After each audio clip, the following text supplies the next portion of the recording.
అవకాశాలను అందిపుచ్చుకుంటూ ఎన్నో సవాళ్లను పరిష్కరిస్తున్న నేటి యువత సామర్థ్యం చూసి తనకు ఆశ్చర్యం కలుగుతుందని సుప్రీంకోర్టు ప్రధాన న్యాయమూర్తి జస్టిస్ డివై చంద్రచూడ్ అన్నారు. వైఫల్యాల నుంచి పాఠాలు నేర్చుకోవాలని, ఓటమిని అభివృద్ధికి బాటగా మలుచుకోవాలని యువతకు ఆయన పిలుపునిచ్చారు.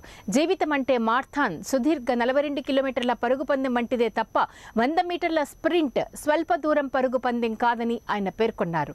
బరోడాలోని మహారాజా సాయాజీరావు యూనివర్సిటీ 72వ వార్షిక స్నాతకోత్సవాన్ని ఉద్దేశించి ఆదివారం జస్టిస్ డివై చంద్రచూడ్ వర్చువల్ గా ప్రసంగించారు.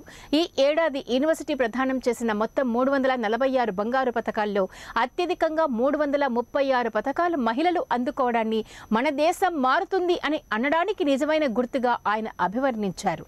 చరిత్రలో ఇది ఒక ప్రత్యేకమైన సమయం. మునిపెన్నడూ లేనంతగా టెక్నాలజీ నేడు ప్రజలను అనుసంధానం చేస్తుంది. అదే సమయంలో వారిలో భయాలు, ఆందోళనను సైతం కారణమవుతుంది.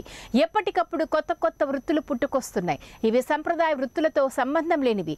వీటిల్లో ఎవరికి వారు తమ ప్రయాణం సాగిస్తున్నారు. ఈ సమయంలో పట్టభద్రులుగా బయటకు వస్తున్న మీ అందరికీ ఇది ఉత్తేజకర సమయం. అదే సమయంలో అనిశ్చితిని, గందరగోళాన్ని సృష్టిస్తాయి అంటూ హెచ్చరించారు.